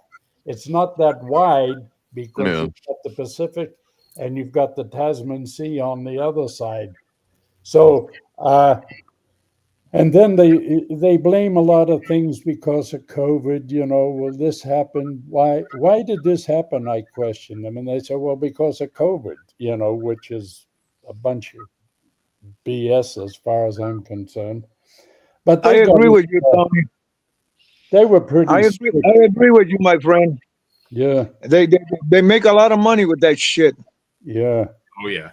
If you don't think the politicians work the people, you're foolish. Because believe me, working the police department all those years, I saw local government, and what a bunch of bullshitters. They're like you guys. Behind the curtain, hey, we're buddies. Out there, they scream and holler. He's a piece of shit. She's this. All bullshit. They're all rich. We're not. You got it, brother. You got it. You said it. You said a mouthful. But that's it, Tony. It looks good on you, that beer, and you can keep it. I might get buried with this. Couldn't you get a different color one? Don't get buried with anything. No, I get up every morning and I tint it. You know, that's I okay. Tint the whole thing. Nothing wrong with that. I'm getting all mine cut off tomorrow. I can't wait. I hate having hair. Do children want to come sit on your lap and pull on it? No. That didn't sound good. Like Santa Claus. Yeah, Tony. I might be Santa Claus this year. Who knows? Now, Johnny, tell your beautiful wife, I talked to Irene after you got off the last show, and she told me how you guys hooked up with Charlie Fulton. Yeah. Tell me the story. It's beautiful. Oh, Charlie was great. Well, I tell you the way when Charlie and I were in Egypt, and we shared a room. We were there with the Samoans and Pedro Morales, and so it was a tour. And then we're sharing room. And I went to the gym, and I come back, and I'm upstairs, and I'm going to talk to my wife, and I say, "Hey, Charlie," because Charlie, he's a single guy, and Charlie very quiet, you know the way he was. And I say, "Hey, Charlie, you want to talk to some nice girl, my sister, my wife's twin sister, very nice girl, brother from Brooklyn." And he said, "Yeah, we I'm on the phone because over there at the time, you have to go downstairs. You got to call downstairs and tell them they got to set you off for a long distance call, and they're gonna charge you by the freaking minutes, So whatever it is, it doesn't matter. But so no, you have to set that up." So I said, "Okay, you're gonna talk. I'm gonna introduce you to a nice girl." La la la la. And okay, I said, "But wait a minute. Before we start, this is going to cost a lot of money. So, we're going to split it." He goes, oh, yeah. He started talking to Irene, which is her name. And then he's talking. I said, "Okay, wait a minute. We're going to share this thing." So finally he finished. When we finished was $100.49. Yeah. Okay, so now when we finish the trip, he comes back to New York. Then they met, they start going out, and that was that was the end of the story right there. That's how he met his second wife. Yeah, those overseas trips. If you didn't know the telephone call, I had guys coming. "Tony, can I borrow some money? I was an agent, I said, "Well, I called home and it was $400. Oh yeah. Holy Wow. Yeah, because now you can call for nothing. Now you brother on WhatsApp. That's it. That's all. It's so easy. Everything is different, Tony. Yeah. My first Japan trip, I called my fiance, who was now my wife, from Tokyo. And we were talking away, and at some point, I went down to the desk and I got the ticket for the phone bill, and I said, "Oh, holy crap! Look at this!" With 20 minutes, it was close to $100 phone bill. We're talking 1974 or something. $100 phone bill. Yeah. My father-in-law said to my wife, "He's calling you from Japan? What's wrong with him?" Luckily, no more long distance charges. It was a different time, my friend. This is the new. This is the new era, what we call it. And the old era, it was a 3 cents a mile for us to travel together, and the tolls are different, and the gas was different. Everything was different. The subways was different. They're not the same today, my friend. Yeah, gas in 73 in Florida was 28 cents a gallon. There you go. Hallelujah. Hallelujah. Hey, now hold on. That brings up a good question. What the hell did you guys do during the gas shortages? How did you get around? I Well- done fine. I was in Yeah, I don't remember a problem. I was in Connecticut, and they had odd plate number, even plate number. Right. But I didn't have any problem at all for some reason. Good. Me neither, Tony. Me neither. Mm. So somehow the boys always have some kind of connection. Yeah. Well, I still had a connection in the newspaper business, so I would Wait a go to one of the newspaper Davey, companies. Davey, let me get in there. You bring me back one time when we have David. Yes, When it, talking about the gas shortage, I remember one time. I don't know what year it is, how long ago, but we had a gas shortage here in Staten Island and all over the place. And I don't know. I guess you live where you used to live in New Jersey. Here comes Davey says, "How are you doing there, Johnny?"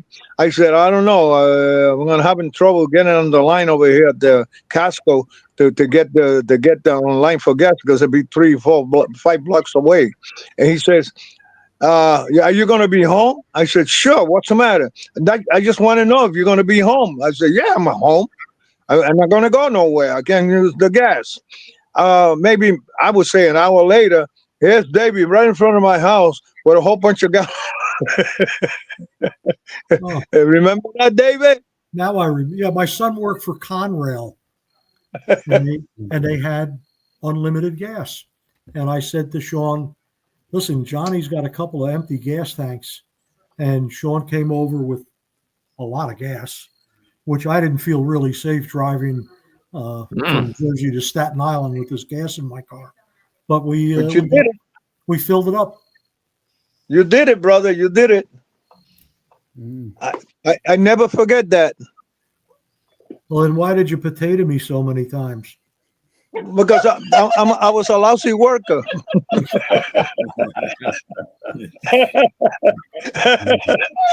you hear Ellen laughing over Right. here. Asshole.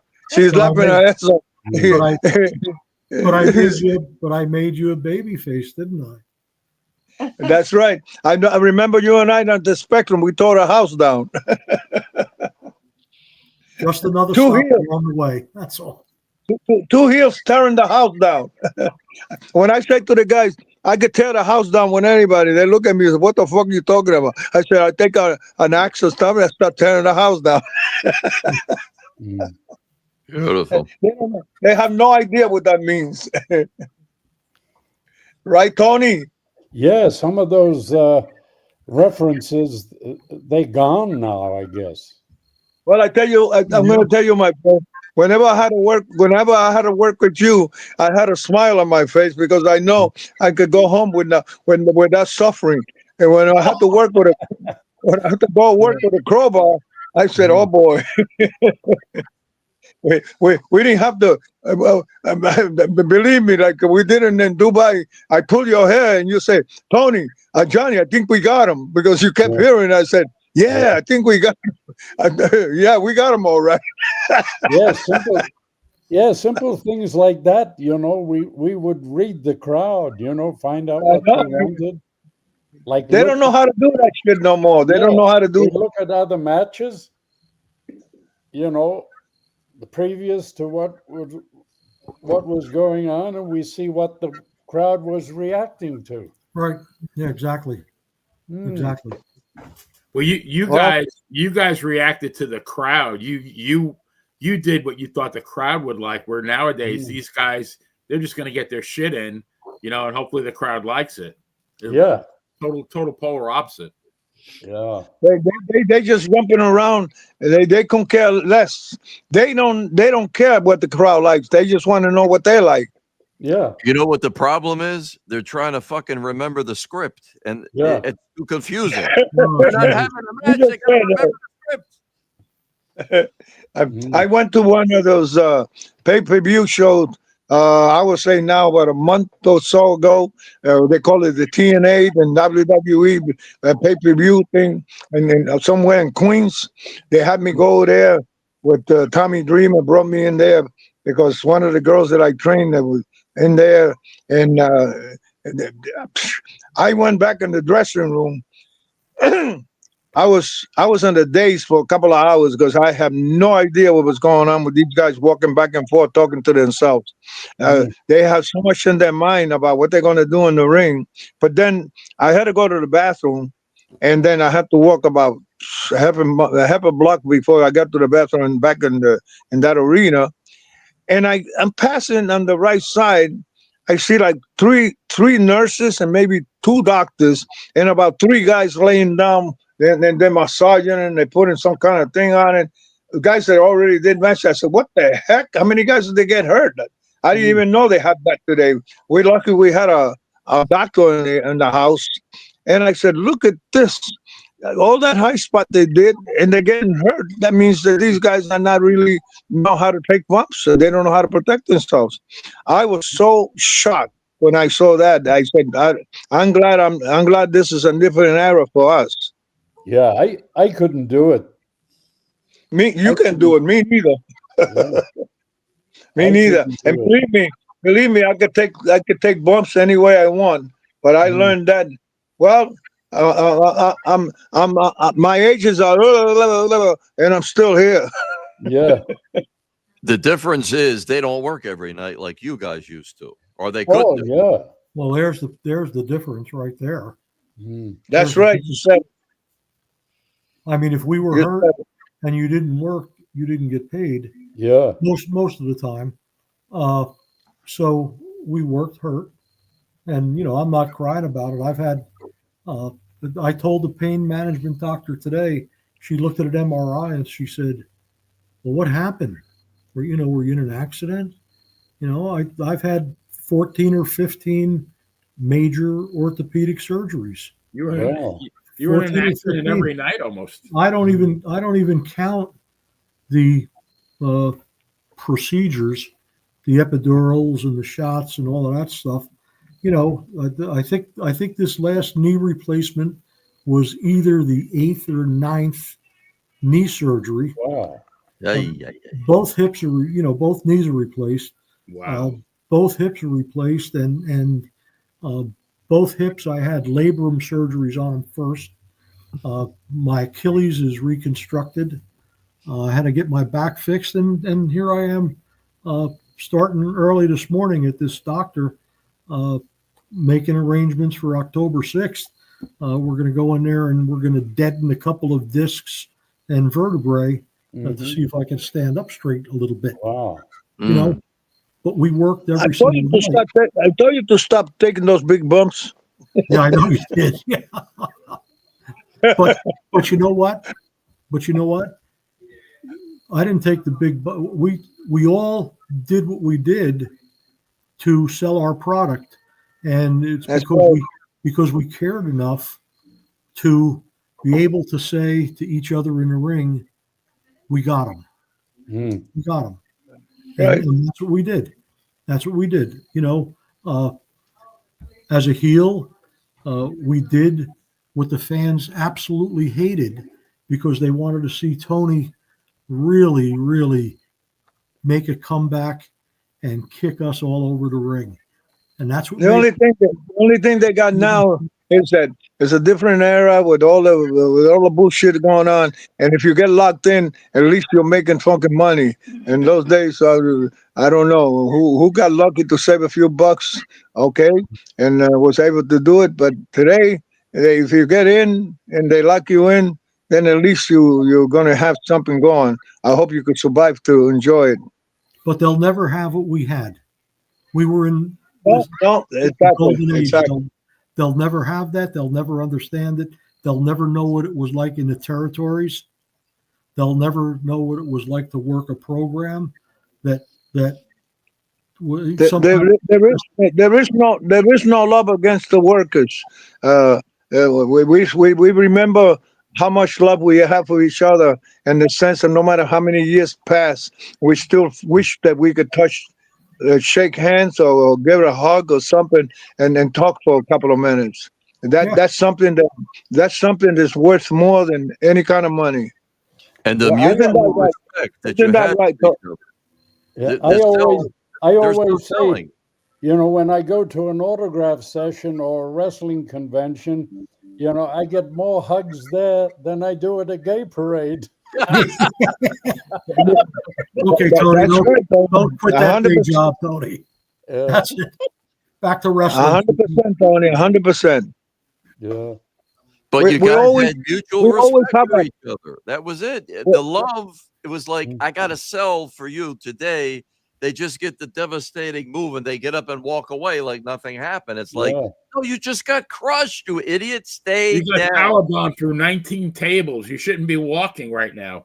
Mm. Well, see, Yeah, but they don't know nothing about that. they don't have to do that anymore Mm. because when Vince changed the business, then there's nothing to believe in anymore. And you know what? Shakespeare said, when you take away the illusion, you take away the play. So the illusion is gone now. The illusion is gone. The people know after a big, wild, off the top rope or whatever kind of move it might be, that that's not it. That was part of their storyline. Guys like us were insulted if somebody said to us, script. Mm. That was like a word that might set something off. You know, Right now, that was like the F word, you know, and depending on how that was said to somebody, you know, if you were a heel, it was easier to answer that. You know, if somebody said, come on, isn't that shit all fake? Well, if it was a nice person that said it, we could say, well, you know what? Would you like to find out? It's only going to take about 30 seconds. It's only going to take about 30 seconds. If somebody said, you mean to tell me? No, I don't mean to tell you anything. I don't mean to tell you anything. If you want to find out, Johnny Valentine years ago said, I can't tell you if what you see on television is fake, but I can tell you and show you for sure that I'm not fake. You know, the illusion now is gone. It's gone. You know, if Tony sold 15 minutes in a 20-minute match, the people were dying with Tony. They were feeling his pain. And when Tony made that hot comeback or took that hot tag, everything was right with the world, man. Everything was right. And that's what made us feel good in the ring. That's what made us say, we got him now. We got him now. You know what I'm trying to. You know what I'm still trying to figure out. Oh, who was the kayfabe? Us or the? Oh, what? What was what? I'm trying to figure out what kayfabe is.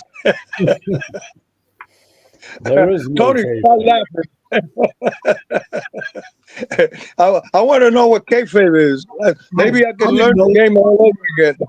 I didn't know it for the first year. Little Tokyo took me on the side. He said, "Hey kid, you're new. You know kayfabe?" I said, "No. Who's that?" He said, "Sit down. And he told me. Well, in the beginning of my time, somebody said, "Hey, did you see kayfabe around?" I sent him out for coffee, and he still didn't come back. I just sitting there and saying, "I wonder who the guy is." You know, even the interviews were better back then. I remember, Davey, you did an interview with Sam Menaker, I think it was. That's An interview with who? Was it Sam Menaker? Oh yeah. And that's when you said you had a PhD in professional wrestling. And it was so good. Like back then, even the interviews were better because they were so genuine. You like everybody's booing the crap out of you. I guess there was an Indian in the ring. I forgot who it was. It was. I'll tell you who it was. It was a legend in our business. A great guy, Louis Martinez, was Chief Thundercloud or something, whatever he was, and he was in there doing the war dance that they You do. called him a cigar store Indian, and like everybody's Yeah, well, I had to put the crap out of you. But for me, I did a promo with Sam Menaker. Keep in mind, I was a really young wrestling fan, and I watched the original Mighty Joe Young movie on television when they had all the wrestlers having a tug of war with the big gorilla, and Sam Menaker was one of those wrestlers. And before the promo, Sam was in the business forever, and I knew who he was, and he had no reason to know who I was.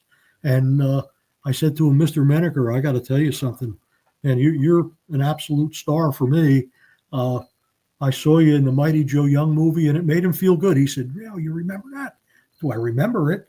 Well, that was one of the reasons I watched Mighty Joe Young, because there were wrestlers in it. And turns out, the way the business goes, he was the color guy for the Indianapolis territory, and I got to do a promo with him. And it was a big thrill.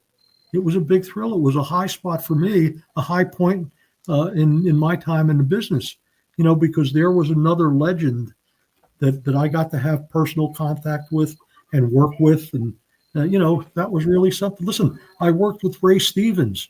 I don't know if he would call it work. Ray was one of the very best ever. Oh, And, absolutely. Oh, yes. yeah. And so I was a new kid. He said, just follow me. Oh, yeah. No kidding, Mr. Stevens, And he said to me, how was that? I don't know. How was it? He said, you'll be fine. Yeah, I don't know how it was. I was afraid. So many, but that stuff is gone for the new guys. Even the big stars that work for the big companies, that stuff is gone. No more, Baba. Yeah, Ray was absolutely, I would say, the best heel in the business. Absolutely. Yeah, he was great. I mean, I remember working with him, and just ad lib stuff there. Stuff would come up. Like I beat him in the garden one time, and it still wasn't over. And then he backed up from me, and I gave him a turnbuckle, hip tossed him, and drop kicked him, and he took the bump out and continued to the dressing room after I beat him. He made me look like a champion, and he had more heat on him than anybody. Well, listen, you two guys that are here, Tony Garea and Johnny Rodz, are in that discussion, because you two guys are legends. And like I said, I'm not putting you over because we're not traveling together anymore, and I'm not trying to beat the trance. I got to work with you guys, and for me, that was a thrill. And like I said, I worked with Ray Stevens. I worked with both Funks. Terry Funk was a pleasure to be in the ring with. Dory was different. But so many, and that's what these guys, I keep repeating myself, that's what these guys are going to miss. They're never going to get to see Tony take a hot tag and be in the ring for it and hear it happen. As soon as he takes the hot tag, you could say to yourself, oh boy, now it's going to be fun. These guys will never have Johnny walking those ropes and coming down. That's just not going to happen. Those days are over. I feel very fortunate that I got to do that, and I got to share the little workspace with my friends like these two guys. It was unbelievable. Hey, Tony, can I ask you something? Again? Is Rick Martel one of your best tag team partners? Yeah. For somebody asked me the other day, and I think because our styles were so similar, and yes. there was a point there we didn't even have to talk about the match in the match. We knew what we had to do. We just looked at each other and it was like, okay. You know what I got? I worked with you guys quite a bit Yeah. when you guys would tag team, and it didn't matter if it was you in the ring or him. I always felt that it was a good fucking. Everything was good going in together. There was no jealousy or who him trying to get over on you for the comeback or what. You put in whatever you had, and he put in whatever you had. I always enjoy working with you guys. To me, that was the best ever that I saw you with a partner. And whenever I had to work with you guys, I was happy for that for the time that we worked together. Because whether you know it or not, I always enjoy working with you guys because it didn't matter who was in or out, and I could tag in and out and do whatever I want, and there was nothing negative. But coming from you or from him, I thought that he was fucking great, and he always looked good. And like I said, these guys are the best tag team that I ever worked with in this territory. Yeah, I think we both had the attitude that we were there to do the best, for the match and not for ourselves. Exactly. That's exactly what I'm talking about. We used to do a little thing at my suggestion. I got this from the chief. Say we're working against the Samoans and they beat us, and then I make the tag to Rick, and he comes in like a ball of fire. He does one move, and the Samoans cut him off, right? And then he sells. Start again. Me, I do one move, and they cut me off. Now the people are begging for that comeback. And then maybe the third time we tag, that's the go home, Exactly. And he went for it right away. Like other guys would say, well, isn't that going to make us look weak? No, we didn't. He understood. But we made it real, my friend. We made it real. Yeah. We went there and let the people tell us what the feeling is. Yeah. One of my sons showed me not long ago, you and Rick, Tony, working against myself, and you ready for this one? Pete Doherty. I knew I'd get a laugh out of you. Oh, yeah. Oh my God!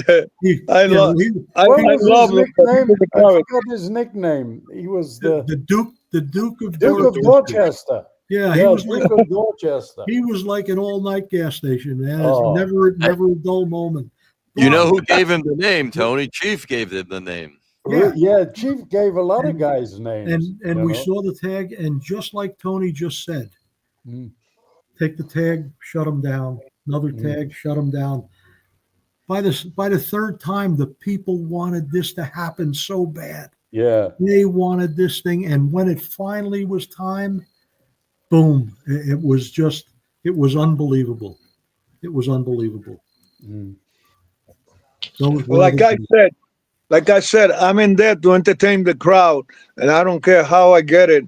As long as they get a good pop, I don't. And now, if I got a lousy baby face in there, then I'm gonna have to do both jobs, my job and their job. Right, Tony? Yeah, that's the way to go, Bubba. Well, that's the name of the show, and that was what my book was called, When It Was Real, because we believed it. You had us. We believed what we were seeing because we wanted it, and you made it that way. Thank you. Let me tell you, my friend, you're one of the greatest, whether you want to call yourself a fan or an icon in the business, in the pro wrestling business. I never know. Every time I see a poster on the page, I said, well, I know who owns that poster. So you're one of the greatest fans that I ever know. Thank you, my brother. Thank you.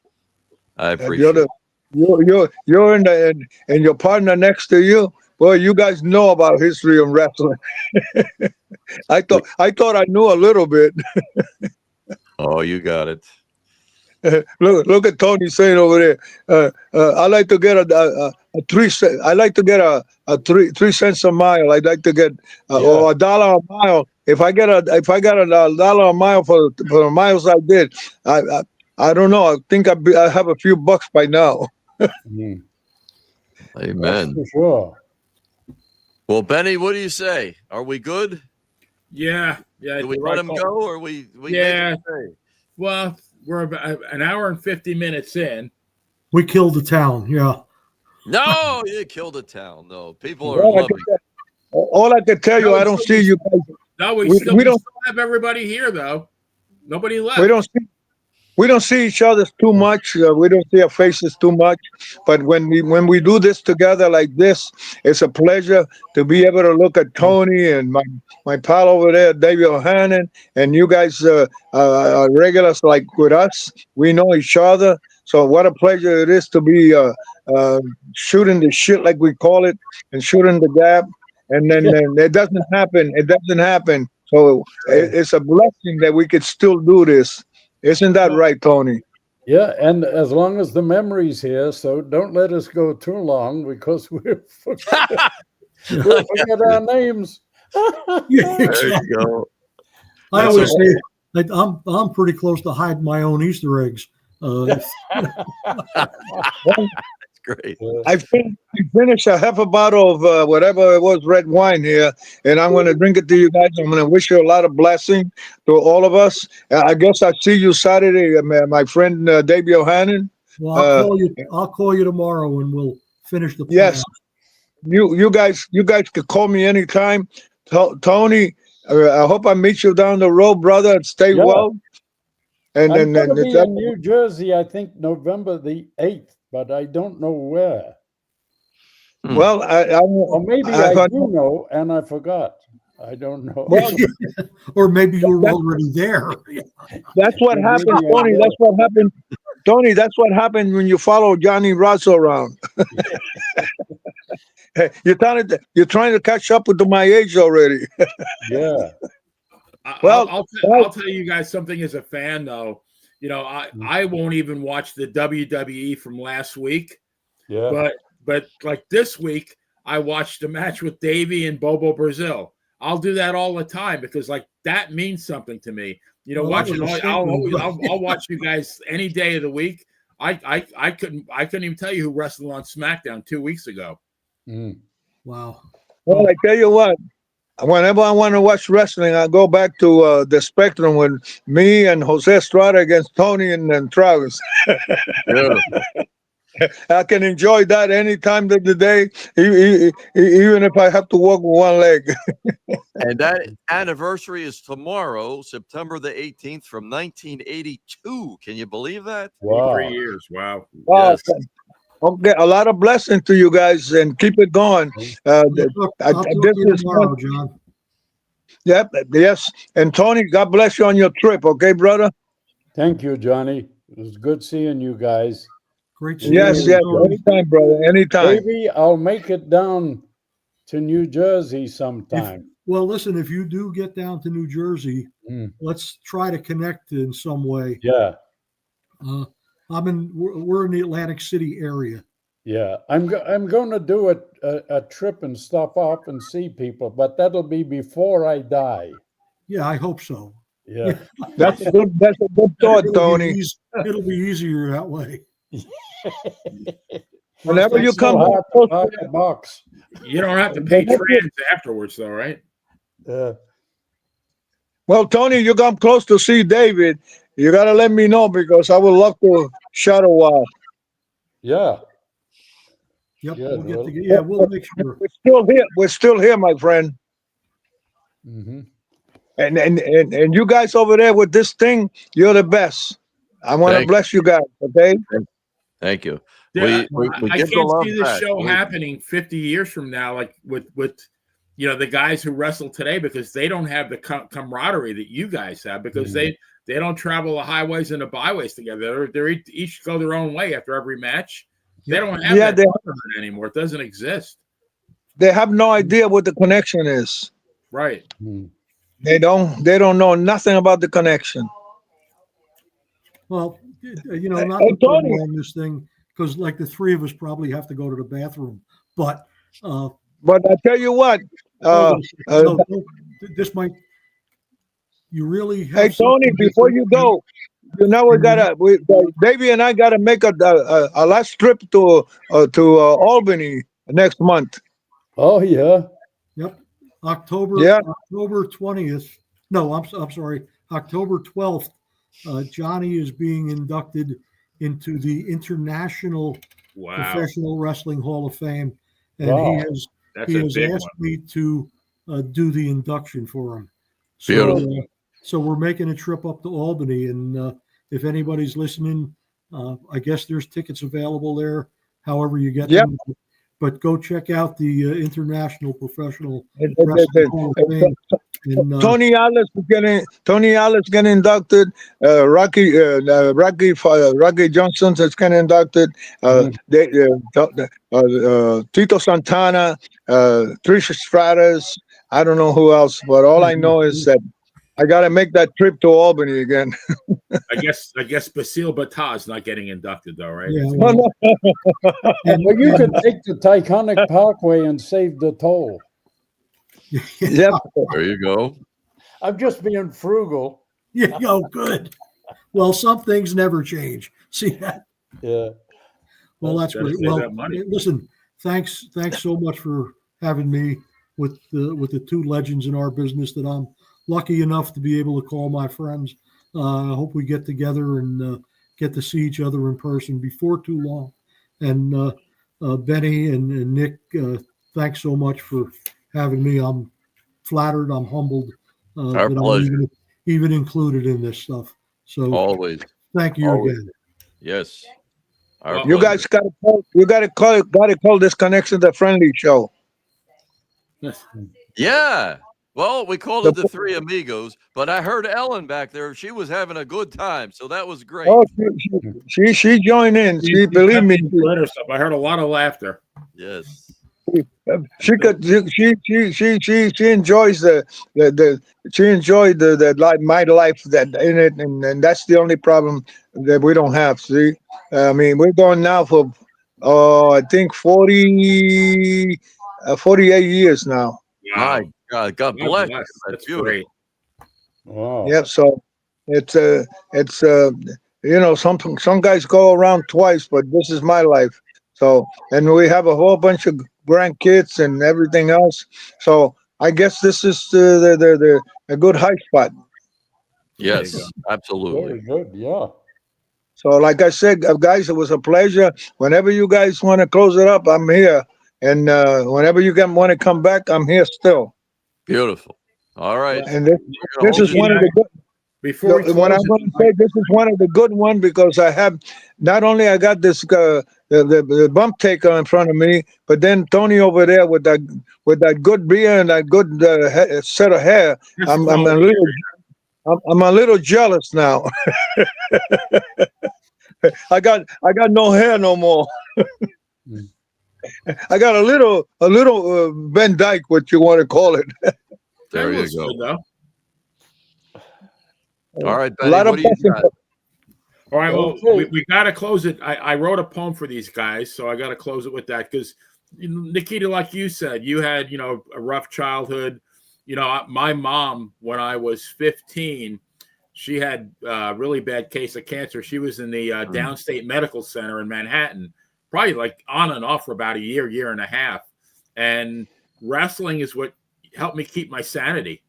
I always had that. It was very, I was a mama's boy, and the thought of a 15-year-old kid not having their mother was very, very frightening. But thank God I had wrestling, so I could never thank you guys enough for that. So I just want to say we cheered you, we booed you, we made a big fuss, but you guys were always there for us.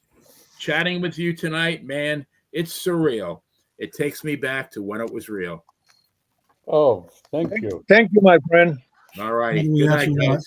Thank you. Well, Bye-bye. Take care, my Much friends. better. The little red blocks. Just click on that.